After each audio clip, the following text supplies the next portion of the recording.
Hey guys, welcome back to our channel BCom वाले। आज की वीडियो में हम इकोनॉमिक्स का 6th चैप्टर सेल्स लॉ पढ़ने वाले हैं। तो सेल्स लॉ कहाँ से आया?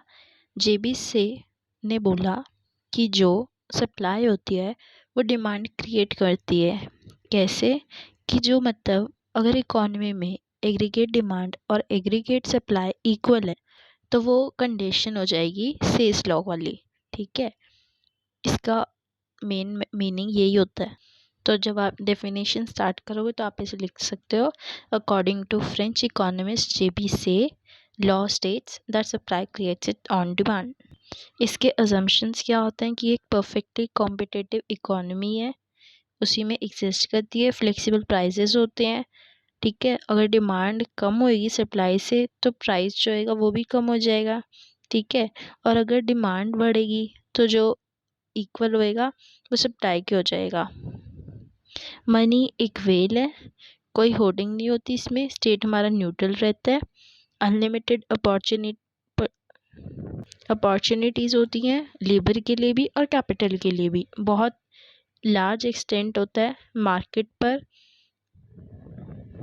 जो मार्केट का साइज होता है वो बढ़ता जाता है। ठीक है, लॉन्ग पीरियड में होता है ये। प्रोडक्शन होता है अकॉर्डिंग टू कंज्यूमर की प्रेफरेंस। तो इसकी ये 9 अजम्पशंस थी। एप्लीकेबिलिटी ये दो में होती है, बार्टर में और मॉनेटरी। कैसे देखते हैं? एक बार्टर इकोनॉमी एक्चुअल में होती क्या है? जहाँ पर किसी प्रोडक्ट के लिए दूसरा प्रोडक्ट चेंज किया जाता है। ठीक है, अगर मान लो दो पीपल हैं ए और बी, एक को चाहिए राइस और दूसरे को चाहिए पोटैटो, तो एक उसको राइस देगा, ठीक है, और वो उसको पोटैटो दे देगा।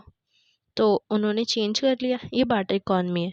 और मॉनेटरी जहाँ पे आप मनी देते हो और आपको कोई भी प्रोडक्ट मिलता है। ठीक है, तो जो बार्टर इकॉनमी थी उसमें क्या हुआ, ये बोला जाता है कि अगर बार्टर इकॉनमी है तो प्राइस ऑफ अ वीट और प्राइस जो है पोटैटो का या कोई भी प्रोडक्ट का है तो आप उसको कंपेयर नहीं कर सकते।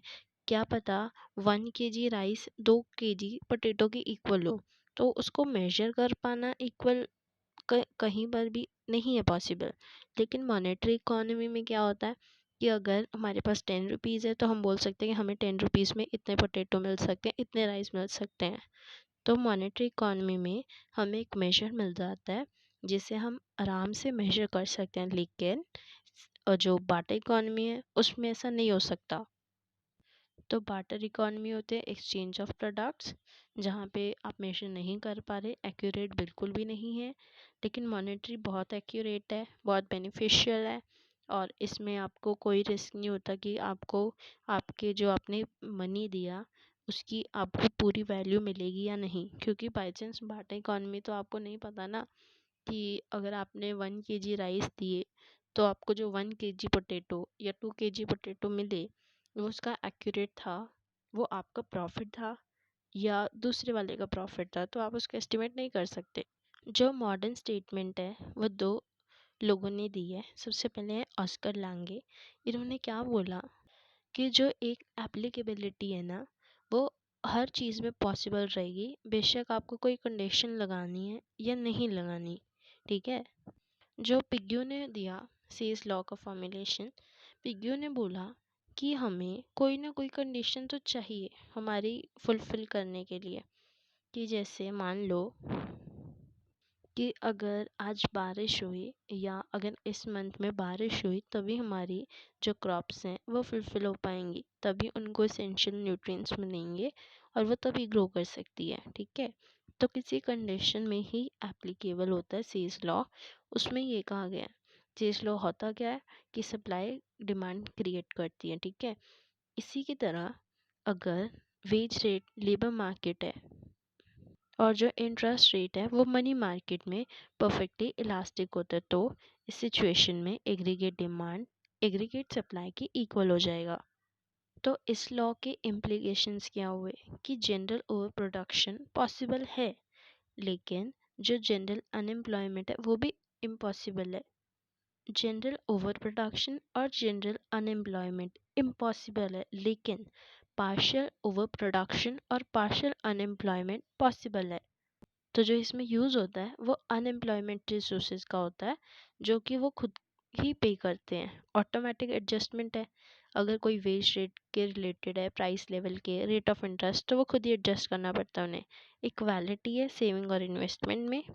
पॉसिबिलिटी होती है अनलिमिटेड आउटपुट की और ग्रोथ जो होगी हमारी कैपिटल से। मनी एक वेल है, ये आपको हर में ही मिल जाता है, हर थ्योरी में, ठीक है। पॉलिसी इम्प्लीकेशंस और अदर इम्प्लीकेशंस, ठीक है, ये इसके इम्प्लीकेशंस थे। और क्रिटिसिज्म क्या है? क्रिटिसिज्म आप इसका उल्टा डाल सकते हो, जैसे हमने पढ़ा था ना स्टार्टिंग में कि जो ओवर प्रोडक्शन है वो इम्पॉसिबल है, लेकिन इधर डाला है general over production is possible, general unemployment is possible, ठीक है। और लैक ऑफ ऑटोमेटिक एडजस्टमेंट हमने उधर पढ़ा था ऑटोमेटिक एडजस्टमेंट, इधर लैक है। सीज लॉ इलॉजिकल है, नॉट लॉजिकल। इक्विलिब्रियम है सेविंग और इन्वेस्टमेंट में। Money is not merely a medium of exchange, हमने वहाँ पढ़ा था कि मनी इज़ अ वे, और यहाँ पे मनी एक एक्सचेंज का मीडियम नहीं है। नीड है स्टेट इंटरफेरेंस की, ताकि गवर्नमेंट कुछ ऐसे रूल्स बनाए, लॉज बनाए, ताकि इसमें चेंजेस आए। लॉन्ग टर्म इक्विलिब्रियम है, ट्रेड साइकिल है इसमें, ठीक है। एप्लीकेबिलिटी होना, एप्लीकेशन होना पार्शियल इक्विलिब्रियम की जनरल इक्विलिब्रियम पर, और under employment equilibrium is possible. तो इसकी एप्लीकेबिलिटी ये आपको करने की कोई ज़रूरत नहीं है, ठीक है। तो हमने सेल्स लॉ पढ़ा, उसके फीचर्स पढ़े, इम्प्लीकेशंस पढ़े, क्रिटिसिज्म पढ़ा, और हमने 4 पॉइंट्स, मतलब जो 4 मेन हेड्स होते हैं वो पढ़े। सब में 5 6 7 8 हमने पॉइंट्स कर लिए। अगर आप एग्ज़ाम में इतना लिख के आते हो मोर देन सफिशेंट है। एग्ज़ाम में पूरा 15 मार्क्स का क्वेश्चन आएगा या फिर 5 मार्क्स का आएगा, तो जितना मैंने आपको बताया उतना मोर देन इनफ है। आई होप आपको सीज लॉ क्लियर है। अगर कोई डाउट्स है तो आप कमेंट करके पूछ सकते हो। यू आर मोस्ट वेलकम, और थैंक यू जो आपने वीडियो देखी। लाइक भी आपने कर ही दी होगी, तो लाइक करते रहो, सब्सक्राइब करते रहो। Thank you.